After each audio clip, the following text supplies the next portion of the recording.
दोस्तों सुजलॉन एनर्जी की बात करें स्टॉक के अंदर आज कुछ गिरावट देखने को मिली है। जबकि बाजार में शानदार तेजी थी तो इस गिरावट के पीछे वजह है प्योरली प्रॉफिट बुकिंग। स्टॉक लगातार दौड़ा है। 8 रुपीज़ से स्टॉक ने जो दौड़ना शुरू किया था आप देख सकते हो कि 24 के आसपास है। यानी आप देख लो कि रकम दुगनी नहीं बल्कि 3 गुनी हुई है। ऐसे में तो प्रॉफिट बुकिंग तो आएगी और लगातार मैंने कहा भी है कि प्रॉफिट बुकिंग करनी ही चाहिए। जो शॉर्ट टर्म और मिड टर्म इन्वेस्टर है काफ़ी कम समय में इसने बहुत अच्छा रिटर्न दिया है।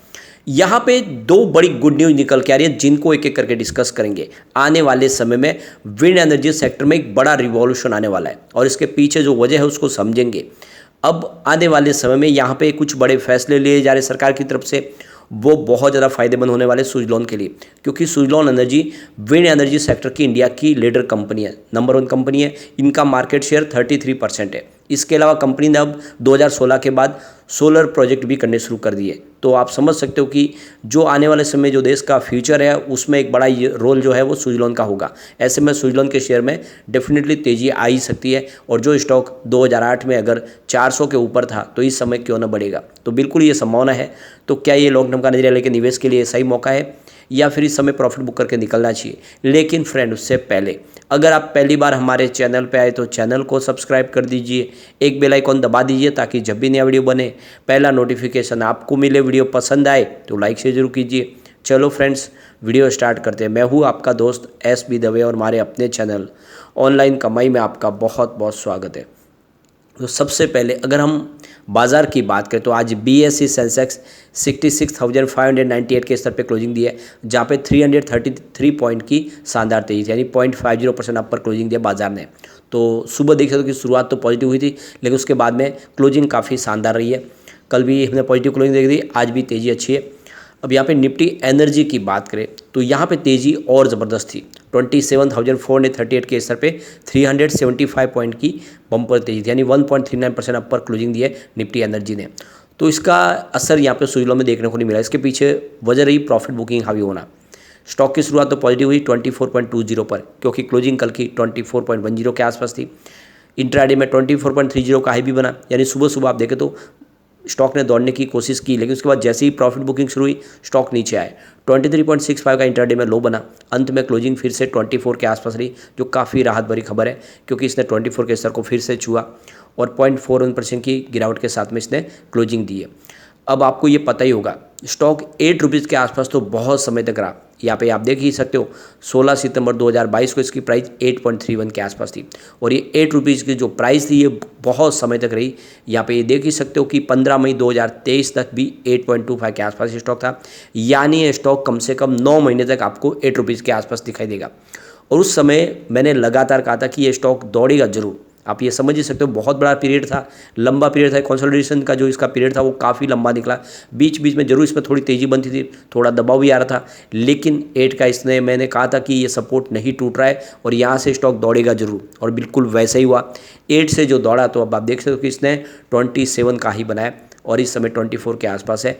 एक नई तेज़ी के लिए स्टॉक तैयार हो रहा है। थोड़ा सा कंसोलिडेशन मोड तो यहाँ पे दिखाई देगा आपको, क्योंकि ये हमेशा होता है और वैसे भी बड़ी तेज़ी के बाद थोड़ी सी प्रॉफिट बुकिंग तो आती है। आज वॉल्यूम थोड़ा कम था। पिछले 1 महीने पहले इसका 21 करोड़ का वॉल्यूम था, 10 करोड़ की डिले उठाई थी। 1 वीक पहले 18 करोड़ का वॉल्यूम था, 8 करोड़ की डिले उठाई थी। कल इसका 19 करोड़ का वॉल्यूम हुआ था और 7 करोड़ की डिले उठाई थी। आज 11 करोड़ का ही वॉल्यूम हुआ। इसका मतलब यह है कि फिलहाल बड़े fund house wait and watch करें। उनके हिसाब से न तो यहाँ पे प्रॉफिट बुकिंग हो रही है, नहीं वो यहाँ पे खरीदारी कर रहे हैं। फिलहाल इसके आगे की रणनीति को तय कर रहे हैं, उसके बाद में इसमें एक नया फैसला कर सकते हैं। वैसे इसकी परफॉर्मेंस अगर आप देखें 1 सितंबर को स्टॉक 25 के आसपास था, 1.8% की शानदार तेजी देखने को मिली। लेकिन 4 सितंबर को स्टॉक 24.10 के आसपास आया, 3.6% की बड़ी गिरावट के साथ में। 5 सितंबर की बात करें तो स्टॉक 23.60 के आसपास क्लोजिंग दिया, जहाँ पे 2.1% की गिरावट देखने को मिली। लेकिन 6 सितंबर को स्टॉक फिर से 23.80 के आसपास आए, 0.8% की तेजी के साथ। और 7 सितंबर को कल 24.10 के आसपास स्टॉक आ गया वापस 1.3% की तेजी के साथ। तो एक तरह से देख सकते हो कि 24 के आसपास ये स्टॉक पिछले 4 ट्रेडिंग सेशन से हमें दिखाई दे रहा है। थोड़ा सा अप डाउन देखने को मिला लेकिन एक मजबूत सपोर्ट बना हुआ है। एक आने वाले समय एक नई तेजी के लिए स्टॉक तैयार हो रहा है यहाँ पे। उसके पीछे जो सबसे बड़ी वजह इसके अंदर लगातार बनी तेजी, सिर्फ पिछले 6 महीनों की बात करें तो स्टॉक ने 180% का बम्पर रिटर्न दे दिया लोगों को, बहुत ही ज़बरदस्त। यहाँ पे सिर्फ 3 मंथ में स्टॉक में 80% का शानदार रिटर्न दिया स्टॉक ने। तो जो ज़बरदस्त रिटर्न के बाद यहाँ पे ये थोड़ा सा तो कंसोलिडेशन दिखाई देगा, लेकिन जल्द यहाँ पे शानदार तेजी बनती हुई दिखाई देगी। अब जैसे कि आपको पता ही होगा, G20 समिट शुरू हो चुका है दिल्ली में, और इस समय सरकार ने फोकस किया है रिन्यूएबल एनर्जी को, क्योंकि सरकार ने जो अपना ग्रीन हाइड्रोजन मिशन लॉन्च किया उसको पूरा करने में जो सबसे बड़ा योगदान होगा वो रिन्यूएबल एनर्जी का ही होगा, जिसमें विंड एनर्जी और सोलर एनर्जी शामिल है, और इसीलिए सरकार इसको एजेंडा में रखा है।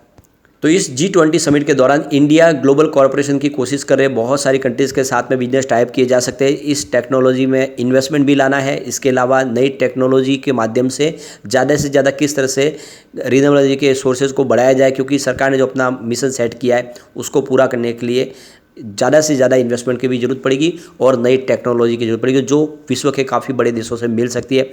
तो 9 से लेकर 10 सितंबर यानी ये आप देख सकते हो कि जो ग्लोबल समिट है वो शुरू होने जा रहा है। आप देख ही सकते हो कि आज सबका आने का सिलसिला शुरू हो चुका है। जो बाइडेन भी आएंगे, अमेरिका के प्रेसिडेंट, शाम को, और आने की सिलसिला शुरू हो चुका, और ऑफिशियल 9 तारीख से ये प्रोग्राम शुरू होगा, जिसमें आप देख सकते हो कि क्लीन एनर्जी को प्रमोट करने की पूरी तैयारी कर ली गई है।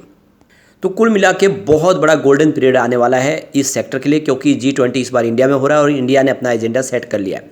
अब यहाँ पे किस तरह से इस सेक्टर के लिए ज़्यादा से ज़्यादा संभावना तलाशनी है, किस तरह से अलग बिजनेस टाइप करने हैं, एक आने वाले जो मौका है उसको मौके को पूरा यहाँ पे बुनाया जा सकता है।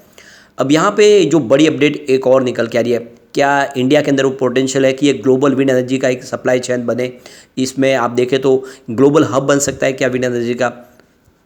तो ये बिल्कुल पॉसिबल है, क्योंकि इंडिया ने जिस तरह से देखे तो एक यहाँ पे जो हमारा जो जियोपॉलिटिकल सिचुएशन है वो काफ़ी ज़्यादा फेवरेबल है इस सेक्टर के लिए, और दूसरी तरफ देखें तो इन्वेस्टमेंट काफ़ी ज़्यादा आ रहा है। इंडिया में ही मेक इन इंडिया के तहत इसके सारे के सारे पार्ट्स बनाए जा रहे हैं, जिससे विंड एनर्जी का जो खर्च है वो काफ़ी कम हो गया है, विंड टर्बाइन ईजिली बन पा रही है।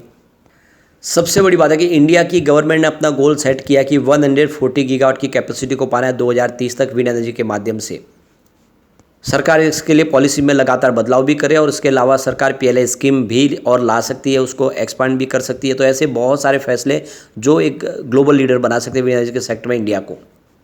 सबसे जो बड़ी बात है कि जिस तरह से इलेक्ट्रिसिटी कंजम्पशन बढ़ रहा है उसको पूरा करने के लिए भी इस समय विंड एनर्जी और सोलर एनर्जी की जरूरत पड़ेगी।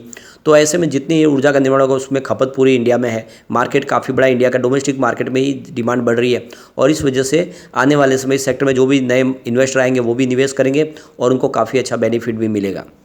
सरकार यहाँ पे करीब 4.7 गीगावाट के टेंडर लाने की प्रक्रिया में गुजरे, उसमें से 3.5 गीगावाट के टेंडर ऑलरेडी देखे तो ग्रांटेड हो चुके सरकार की तरफ से। तो लगातार टेंडर जारी किए जाएंगे, और देख सकते हो कि एडिशनल 5 गीगावाट के टेंडर 2023 में भी यहाँ पे सरकार ने अनाउंस किए।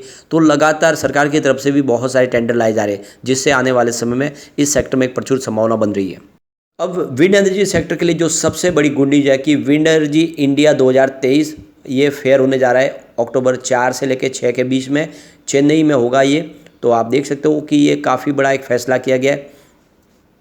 तो ये ट्रेड फेयर है जो देख सकते हो कि 3 दिन के लिए चलेगा, 4 से लेकर 6 2023 में, जिसमें इस सेक्टर के लिए जो सारे के सारे इन्वेस्टर एक ही छत के नीचे आएंगे, जिसमें टेक्नोलॉजी एक्सचेंज करने से लेके फाइनेंस से लेके सारे के सारे हर तरह के जो मार्केट के जो इस सेक्टर से संबंधित लोग हैं वो यहाँ पे मिलने वाले एक ही प्लेटफॉर्म पर, जिसमें ग्लोबल मार्केट से भी बहुत सारे इन्वेस्टर वो आएंगे, और इंडिया के जितने इस सेक्टर से संबंधित कंपनियां वो भी सारे वहीं पे आएगी। ऐसे में आप देखें तो टेक्नोलॉजी एक्सचेंज भी होगा, साथ में बड़ा निवेश भी आएगा, और इससे आप देखें नॉलेज एक्सचेंज के माध्यम से आने वाले समय विंड एनर्जी सेक्टर में एक नया रिवॉल्यूशन आ सकता है। तो ये बहुत बड़ा एक यहाँ पे ट्रेड फेयर होने जा रहा है। ये डेट आपको याद रखने के लिए 4 अक्टूबर से 6 अक्टूबर, और कुछ बड़ा होगा जरूर यहाँ पे। ऐसे में सुजलॉन जो इस सेक्टर की ऑलरेडी लीडर कंपनी है उसको बहुत सारा बेनिफिट हो सकता है, क्योंकि कंपनी का जो फंडा है कि ज़मीन अधिग्रहण से लेके इंफ्रास्ट्रक्चर डेवलप करके विंड टर्बाइन इंस्टॉल करके देना, और उसके बाद में उसको life time service maintenance provide करना, और इसीलिए जो नए इन्वेस्टर है वो सुजलॉन के साथ में बिजनेस टाइप करें।